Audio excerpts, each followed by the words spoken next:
Monja girl. Hi ka, hi! Kinukuha na. Ayan, papunta tayo kina mami today kasi actually hapon na. Kasi kanina nag-edit ako, hindi na ako nakapag-vlog. So, papunta kami kina mami today.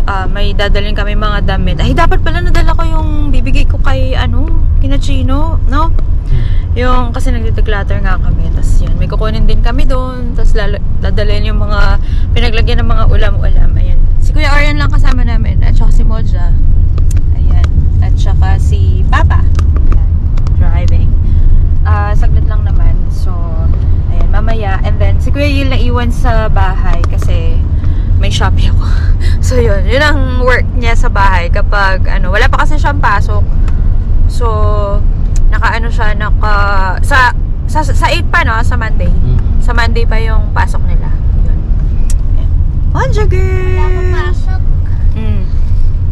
Monja girl!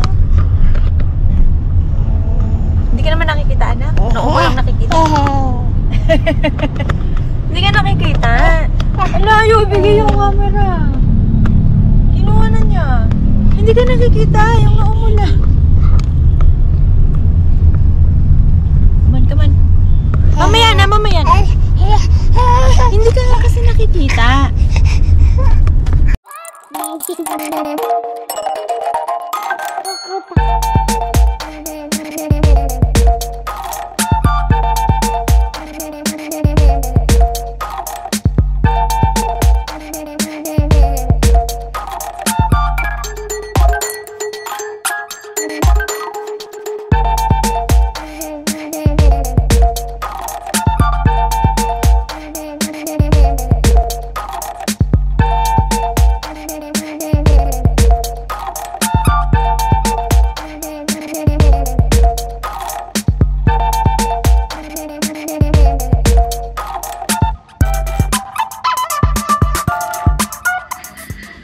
Ayun guys, kauuwi lang natin ng bahay. Hindi na tayo nakapag-vlog kanina nung nakina mami kasi nga busy kami.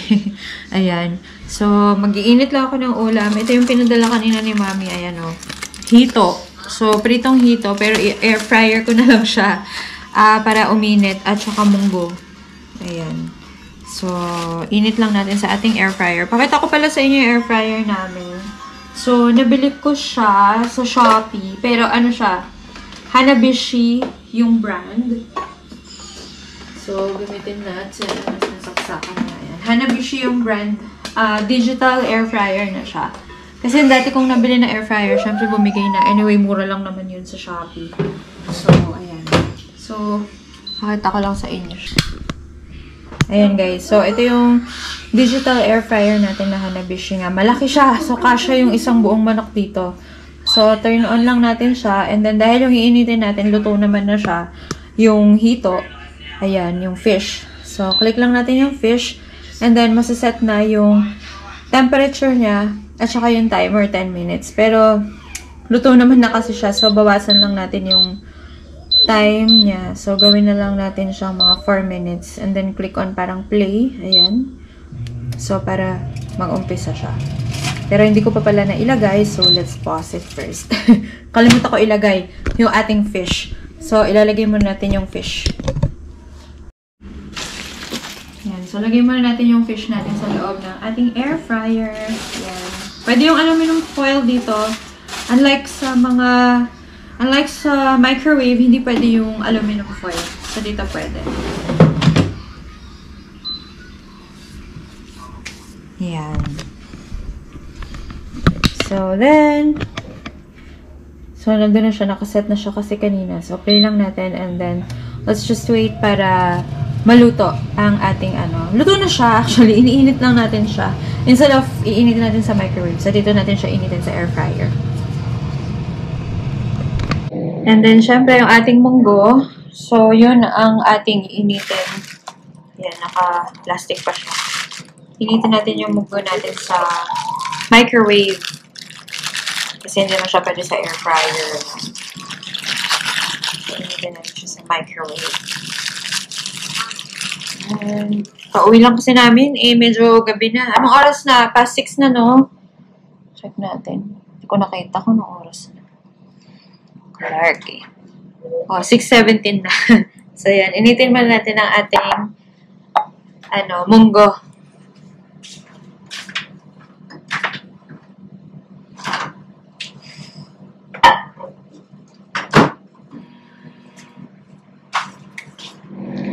And guys, anyway, ayun, habang wala kami, since naiwan naman si Kuya Yin dito at may Shopee ako, tsaka si Papa. So, ayun, na-receive ko yung in-order ko sa Shopee. So, ang in-order ko sa Shopee ay, actually, in-order ko lang 3 pieces kasi hindi ko alam kung gaano sila kalalaki. Parang aliit. Parang maliit siya. Pero hindi naman siguro. Ayan siya. Vacuum, tawag dito? Vacuum bags. Ayun. So, actually, hindi lang naman siya pang travel. Pwede nyo rin siyang gamitin kung meron kayong mga beddings, cortina, ganyan, na gusto nyong iligpit, nagde-declutter kayo, or gusto nyong i-store lang para hindi siya maka-occupy ng sobrang laki na space sa closet ninyo or sa kung saan nyo man tinatago. So, mas maganda na gumamit ng ganito. Vacuum bags. So, may kasama na rin siyang yung pump ng vacuum. Ayan. So, para ma-vacuum seal natin. Tignan natin kung gaano siya kalaki. Parang medium lang yata yung binili ko. Ayan. Malaki naman pala. Ayan. Ganito siya kalaki, guys. So, ipapakita ko sa inyo sa ilalagay ko yung link, Shopee link dito sa description box para kung kailangan ninyo, especially kung gusto niyo mag-travel, tapos maglalagay kayo ng bag sa maleta. Ganito yung ginamit namin before nung nagpunta kami sa Japan nung 2020 pa. So, ang ginawa namin kasi hindi na namin dala yung ganito na vacuum pump sa Japan. So, yung hair dryer, yung hair blower, yun ang ginamit namin na pang vacuum seal. So, 3 pieces yung binili ko. Malaki naman pala siya. Akala ko maliit lang. Tapos, mura lang siya. Pero, 122 pesos lang yung binayad ko. In total, dito, nakakuha ko ng free shipping voucher kasi in-order ko siya nung January 1. So, today is January 3. So, na-ship siya sakto kahapon. Ngayon, dumating. Via J&T Express. So, yan. Nalagay ko yung link dito sa description box. Ayun guys, so tapos na kami mag-dinner. So bago tayo umakyat, ay may share din pala ako sa inyo yung mga pang-giveaways sa ating business, sa ating printing business na aking ginawa. Kasi na-promise ko sa sarili ko na this year, i-improve ko palalo ang aking printing business, which is Moja Printing. So every time na mayroong magpa-purchase na mga customers, even if first-time customers or returning customers, gusto ko meron silang mga freebies. From stickers to pens, ganyan, to mugs, ganyan ng mga pinamigay ko nung nakaraang Christmas. So, it's another way of marketing my business. Kasi makikita na nga, kasi nga ang lagi kong sinasabi na I don't just want to deliver products, I also want to deliver excellent customer service din. Yun. So, ayan, may pa ganun effect. So, ayan, gumawa ako ng mga stickers if you have seen sa mga friends ko sa Facebook or kung nakikita ninyo, gumagawa ako lagi ng mga stickers. So, ngayon, dahil nga may mga pinurchase ako, may mga subscriptions ako, gumawa ako ng mga stickers. So, ayun, nakagawa ako ng ganito yung mga kiss cut style ng stickers. Nilagay ko lang siya dito sa pack kasi para hindi madumihan. So, gumawa ako ng kiss cut style ng stickers. So, this one is Stop Dreaming, Start Doing. Ayan. Girl boss style naman ito. And then the other one is ganun din, mga affirmation and girl boss na stickers. So, yung ganito, ibebenta ko siya. But also, magbebenta rin ako ng mga die cut stickers. Pero, ito kasi yung pinakamadaling freebies na pwede kong gawin. So, ayan, mga ganito. Die cut stickers siya. So, if hindi nyo alam yung difference between kiss cut stickers and die cut stickers, kiss cut, ito siya. Kasi para daw silang nagkikiss. So, alam nyo yun, yung pag ganun yung explanation yun. Kiss cut stickers and then die cut stickers. Ito.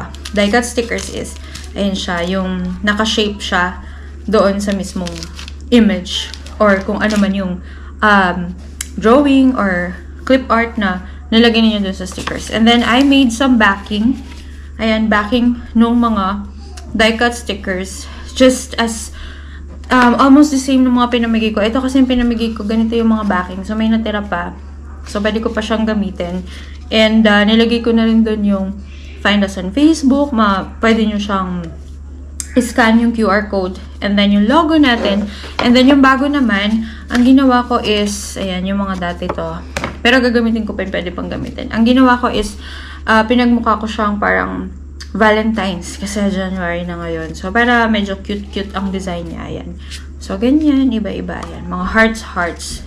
Ayan. So, pakita ko lang sa inyo kung paano yung gagawin natin. So, kuha tayo ng isa nito, just for you to see kung paano yung lalagay natin. And then, meron ako ng OPP plastics kasi gusto ko na nakalagay sa dito. At least, kahit paano ay maganda pa rin yung presentation niya. So, ito siya, yung ating backing ng sticker. So, sakto siya dito. Actually, maluwang pa siya ng konti. But, it's okay kasi nga, ayoko naman ng sobrang sumakto lang siya. So, ito yung ating mga Kiss Cut stickers. So, siguro pwede na ako maglagay kahit na 5 or 6 pieces of die-cut stickers here. Nandito na yung logo natin. Tapos may nakalagay, nilagyan ko rin siya ng mama-owned business. Kagaya nung actually yan. Ayan siya. So, and then, thank you for your support. And then, nakalagay, these are die-cut stickers. Kasi baka mamaya hindi alam ano to. Kasi nila ano yan. Binigay lang. Ganon.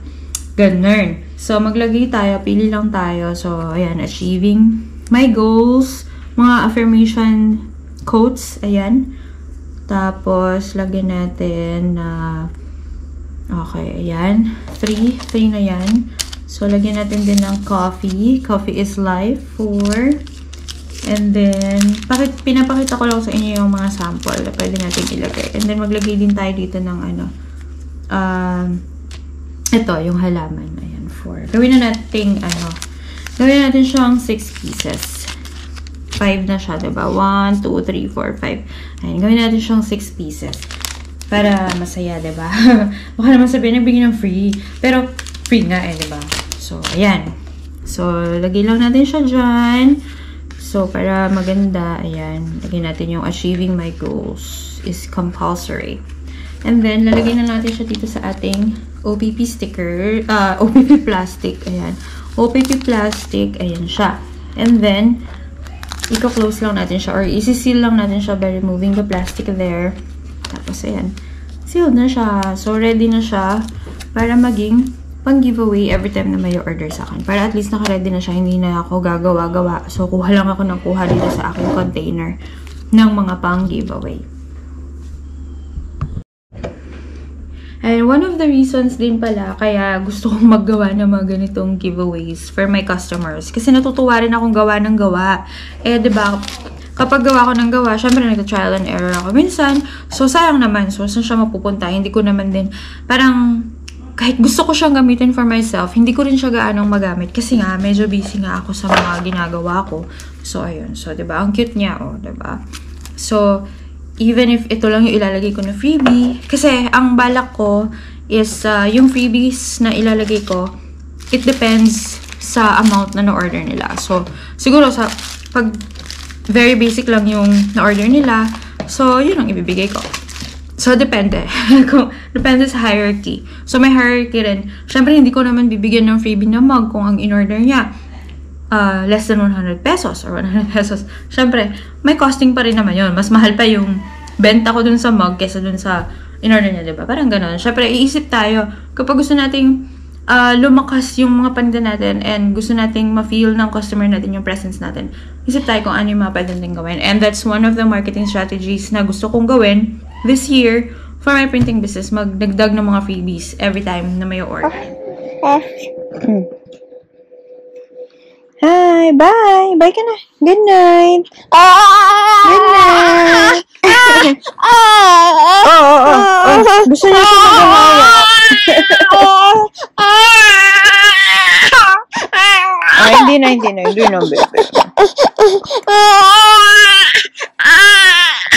na, baby. Dede. Wala na sa mood. Inaantok na ka. Bye-bye na. Good night. Good night, Orion. Good night. Good night ng bebe. Yeah.